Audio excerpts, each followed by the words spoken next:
Well, good morning, YouTube. Louie here, and welcome to the weekend. Once again, what a week it has been. What I have in front of you are part of my Morgan collection. But what I really want to talk about today is stagflation. All right. I don't think there are many people anymore that would argue with the fact that we are returning to the 70s. The coincidences or the similarities between now and then are off the chart. You might even think that we are headed for the 70s squared. I mean, based on the level of debt that we have and the irrecoverable deficit that we're in, including the leadership that doesn't seem to get it. So here we are. We're trying to protect ourselves. Once again, silver and gold have had an outstanding week. Now, as Biden tried to do, with inflation, as the Fed tried to do with inflation, do you blame it on the Russians? Okay, it is horrific what is happening over there, and it has definitely impacted the oil market. Quite a bit of silver comes from Russia as well. I believe gold, I'm not quite sure. But yes, of course, that's having an impact. There is a fear trade going on, as I indicated weeks and weeks ago. Get your money out of the stock market, and if you haven't done that, you've been punished readily. I don't think we're done with that decline. The United States is in a severe period of weakness, weakness in leadership, weakness in deficits, debt to GDP, inflation. None of this is going to get a lot better anytime soon. You could argue that it would get worse. I'm not going to cover, what might happen if a horrible bomb goes off somewhere, or if we enter World War III over Poland. Of course, Biden did set the gauntlet there. He did say we would defend Poland. Poland has one of the biggest silver mines in the world, by the way, just in case you didn't know that. A tremendous amount of silver comes out of Poland. But so what do you do to protect yourself? And as someone who lived through stagflation, I will tell you, I was a young man at the time. I will tell you that a lot of it has to do with the failure of our leadership to act appropriately. So, of course, you can't blame inflation on Jimmy Carter. He inherited that from Nixon's, move in '71. And the incredible spending on Vietnam. Notice the similarities: Vietnam, Ukraine. Also the programs, the great programs to help the American people. The cost of all of that was more than we could bear. No, money doesn't come from nowhere. It comes from somewhere. It represents a value of something. And if you disrespect that, you'll be punished. A multiple on a stock is just that. It's an agreement between a few people that it's worth that, just like Bitcoin is the same thing. It is an agreement between a few people that it's worth what they're paying. When that agreement changes and that estimate changes, those prices will change. But what happened in the 70s was not only the inflation that we inherited from past foolish spending, and Federal Reserve, inappropriate Federal Reserve moves. It was the failure of the leadership at the time to act appropriately. I guess I ought to let you look at some of this silver, huh? These are all Morgans I've bought over the last 9 years. But what happened in the Jimmy Carter era? What did he do to combat inflation?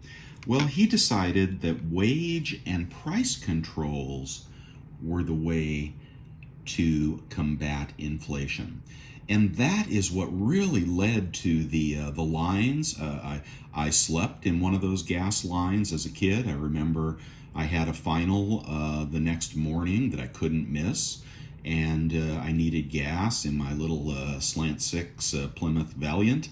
And the only thing to do was camp out overnight in front of the gas station. There was a limit to how much gas they would sell. Why? Not because the price was rising rapidly, although it was. It was that Carter had imposed wage and price controls, right? And he did that with oil, and he did that with, there may have been some other things as well, I don't recall. I was pretty young. All I cared about was getting back and forth to school and, eating tacos. But anyway, inappropriate response, wage and price controls and further subsidies are not the solution. And everything in the State of the Union, aside from his cautionary words to Russia, which I support, everything else in his speech smacked of wage and price controls and subsidies. Yes, you can promise to subsidize the price of oil and gas for a little while, but if the price of gas goes down from $8, to $6, and the price of bread doubles and hamburgers doubles and everything else that you need to live, that doesn't help you. The other thing that, this whole thing about Build American, God, I love that. I just love that. And then the way that he will build American is, well, first he'll give, $100 billion to Intel to build a new facility, so that'll increase the deficit. And then he'll make sure all the jobs are probably union jobs. He mentioned $130,000 a year jobs.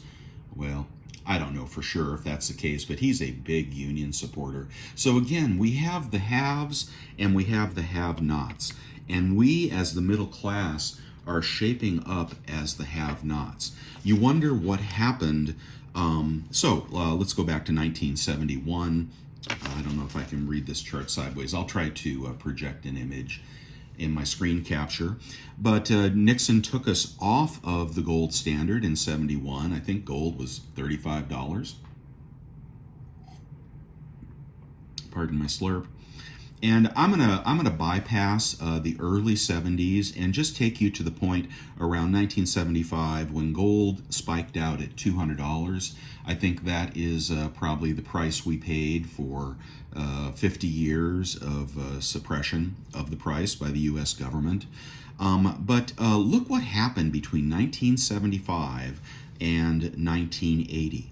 We had an escalation in the price of gold of $200, and mind you, an unthinkable price of $200 at the time in 1975 when a car cost $2,000-$3,000, as I recall.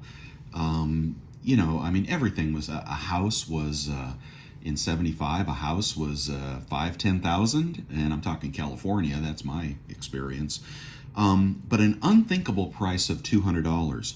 Well, we had a little dip there, but the wage and price controls and the feeble leadership and the inability to exert some influence around the world, we were mostly cowering in our boots back then under Jimmy Carter. If you remember the Ayatollah Khomeini, we weren't very tough. Okay, we were everybody's sucker. But gold went from $200 in 1975 and spiked around $700 in the early 80s. Okay, so 2, 4, 6, 8.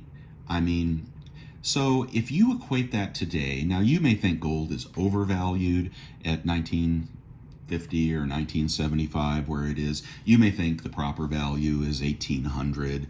Some people might think, there are people among us that predict gold will go back to 1,000 and silver back to $12. Okay, you're welcome to your opinion. My opinion is that if gold is properly valued around $2,000, it's an easy expectation to see gold triple. $6,000 gold over 5 years.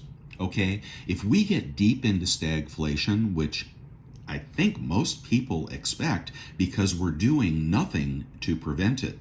A quarter point move in the Fed funds rate. My God, Reagan had to take it up to over 20% to control inflation. And I think it was already at 10% when inflation was continuing to spiral. So if we get to a quarter, 75 basis points, 1.5 basis points, 2 basis points, ooh, 2 basis points, look how tough we are. That's not going to control inflation. The other thing that's happening that happened in the 70s is they called it, I think, the wage price spiral. Wages are going up. Wages are going up. It's going to kill small business, and that's where we get into the recession part of this. But escalating wages will go into every product that you use and every service that you buy. Target had an article the other day. They're going to start paying $24 an hour. Okay, in a $15, minimum wage environment, that's incredible. So let's move forward into the recession part of this. What happens in a recession? Because I think we're headed for a recession, and that's why I predicted, the stock market would fall. I follow some very, very smart people that watch numbers, and it's been clear to many people that the recession is coming. Now, this is really interesting. Going into a recession where a lot of people are not working, right? Choosing not to work. Well, that's not going to work, okay? If you, when things get bad, all right, people are going to lose their jobs, and those people that didn't want to work before are going to wish that they had worked. If I had any advice for you, it would be to, try to retain your job. If you're in an unstable industry, now housing has historically been a very unstable industry. As I review resumes for people I may want to hire, after the last housing boom, 6 out of 10 resumes were in mortgage lenders and other housing related industries. Very fickle. I don't know if housing will crash, but there's a strong likelihood that when the wheels come off the bus, people get laid off, and they don't have money to feed their families. They're going to start selling everything, and I mean everything. So of course, in that environment, you want to pay down your debts. The way people lost their homes in the Great Depression, and switching gears here a little bit, is not because things became more expensive. It's because there was no work and they had mortgages. Okay, any mortgage and any debt that you have, you need to really try and extinguish that and live within your means, because that's how they will take everything.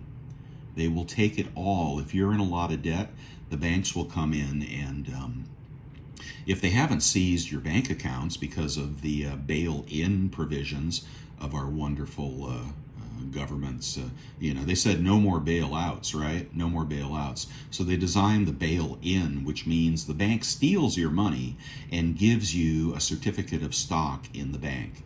Yeah, wouldn't you love to convert $100,000 of hard cash at Wells Fargo into $100,000 of Wells Fargo stock, or any bank? They say move to savings and loans. I don't know if that protects you or not. I don't think your brokerage accounts are protected, so I think we all have a fair amount of risk there. But try to pay off your debts and try to get your money into hard assets. I think if there was ever a time to violate the 10-15% rule, now might be the time. And silver is just kicking butt. It's actually doing better than gold. When you see a declining GSR down in the 76s, that has compressed down from from 90 down to 76. I think there's some more support around 74, 75. But we're right under resistance here, and there seem to be some big buyers out there. I think there are some big buyers, possibly some wealthy people. I've heard some stories that I won't repeat that indicate that demand is very high and COMEX supply is low.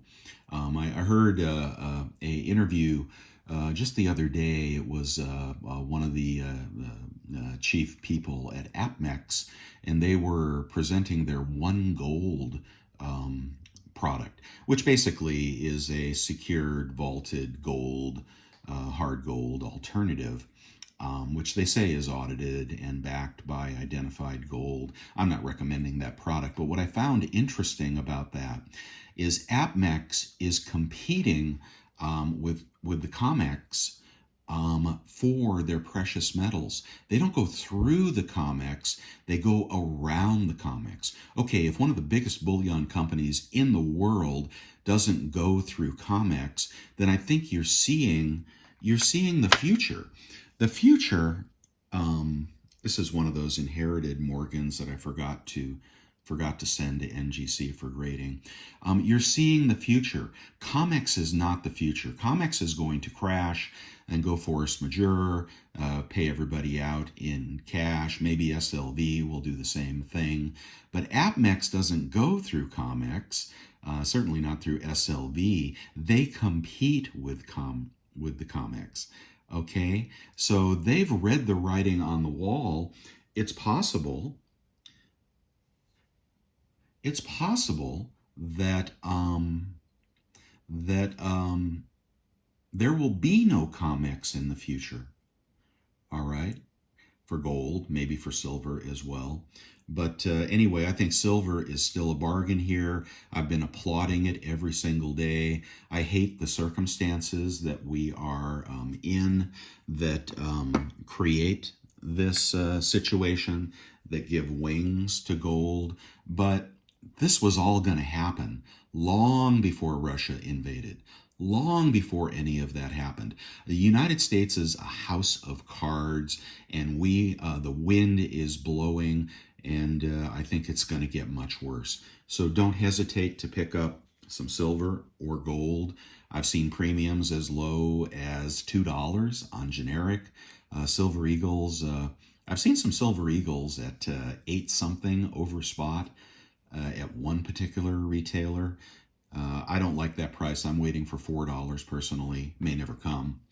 But, get your generic. I mean, pretty much everybody is agreeing that generic is the better value getting in and getting out.